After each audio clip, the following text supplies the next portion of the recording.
anaknya setelah dipukuli, dihajar, disuruh pulang dalam kondisi telanjang. Bahwa itu memang sebuah perencanaan jahat untuk mencelakai saudara FNM. Penculikan dan penganiayaan. Kebenaran adalah kebenaran. Katakan iya untuk iya, katakan tidak untuk tidak. Kopi dan tos.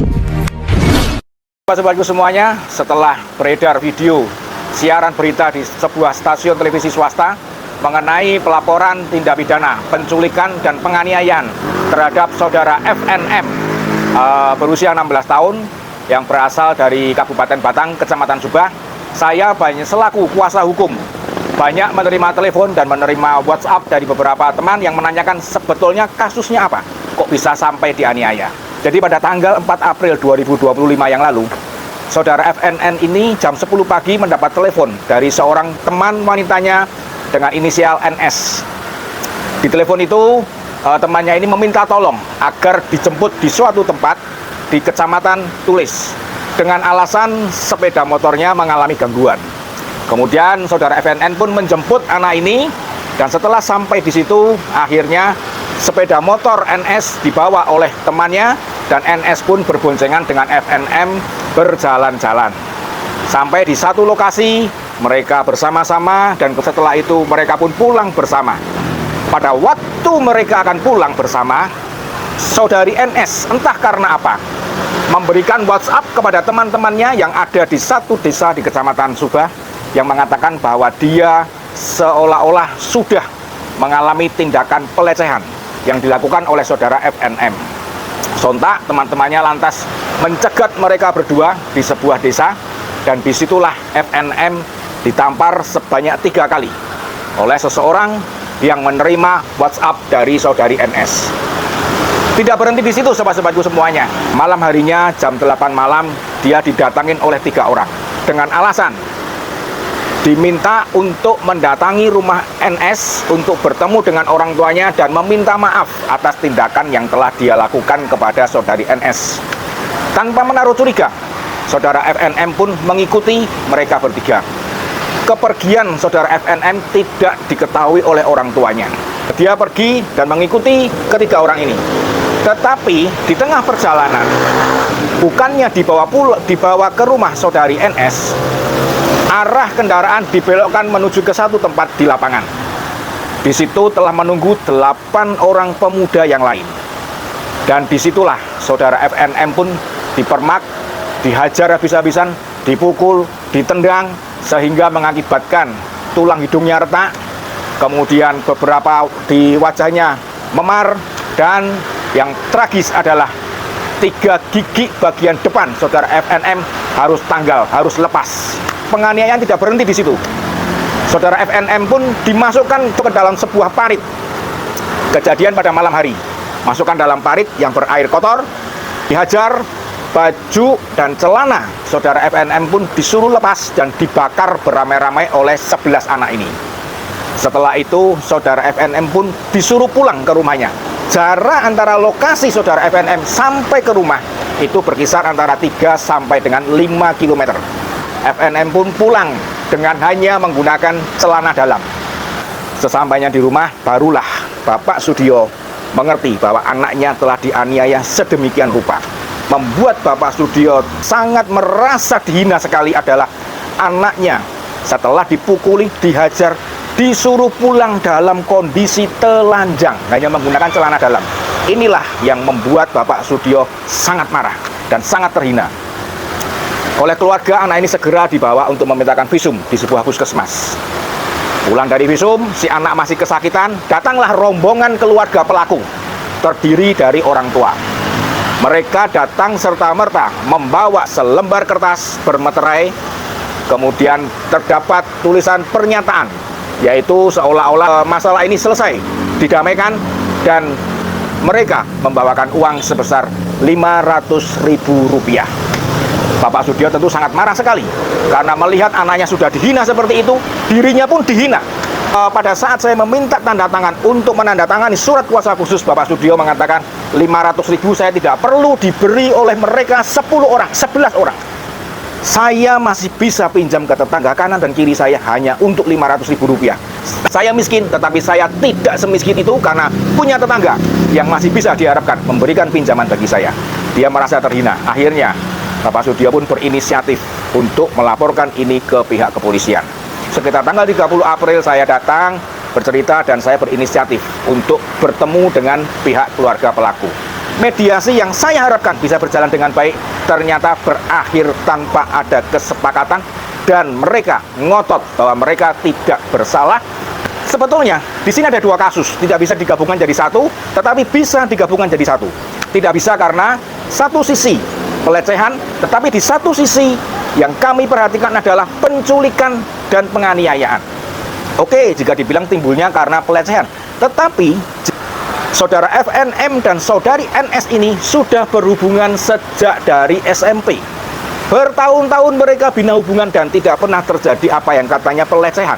Semuanya dilakukan dengan sadar, dengan baik tentunya, karena hubungan yang panjang. Dan kenapa tiba-tiba saudari NS ini memberikan WhatsApp kepada teman-temannya? Ini yang menjadi pertanyaan bagi saya. Apakah itu disengaja? Ataukah tindakan spontanitas karena iseng, ataukah alasan yang lain? Kami belum mengetahuinya dan ini hanya dugaan sementara. Jika boleh saya mengatakan bahwa itu memang sebuah perencanaan jahat untuk mencelakai saudara FNM. Ini semua masih dugaan dan pihak kepolisian lewat unit 4 PPA nanti akan mendalami kasus ini untuk melakukan penyidikan, untuk menemukan apakah motif dibalik WA dari saudari NS ini. Sobat-sobatku semuanya, jika kita melihat dipisah, maka tentu 11 anak ini terkena pasal penculikan dan penganiayaan seperti yang terdapat di dalam pasal 328 KUHP yang begini bunyinya. Barang siapa membawa pergi seorang dari tempat kediamannya atau tempat tinggalnya sementara dengan maksud untuk menempatkan orang itu secara melawan hukum di bawah kekuasaannya atau kekuasaan orang lain, atau untuk menempatkan dia dalam keadaan sengsara, diancam karena penculikan dengan pidana penjara paling lama 12 tahun. Kenapa saya meminta pihak kepolisian untuk menyematkan pasal 328? Karena jelas tindakan penculikan telah dilakukan pada tanggal 4 April jam 8 malam dengan menjemput saudara FNM, mengatakan akan membawa ke rumah saudara NS, tetapi dibelokkan ke suatu tempat dan di situ dipukulin, dihajar, sehingga menimbulkan kesengsaraan yang luar biasa bagi saudara FNM. Sobat-sobatku semuanya, apakah berhenti di sini? Kemudian yang memukuli belum tentu 10 orang. Oke, boleh, tidak apa-apa. Tetapi kita ingat, pasal 55 dari KUHP mengatakan demikian, dipidana sebagai pembuat atau deder sesuatu perbuatan pidana. Kesatu, mereka yang melakukan, yang menyuruh lakukan, dan yang turut serta melakukan perbuatan. Jika kita melihat kasus ini, maka jelas 11 orang ini terikat dalam satu pasal, yaitu pasal 55, yaitu bersama-sama melakukan, menyuruh lakukan, serta melakukan sebuah perbuatan. Dikatakan bahwa ini terjadi karena kasus pelecehan yang dilakukan saudara FNM. Apakah betul? Kita lihat kejadian awal adalah saudari NS memberikan WhatsApp ke temannya.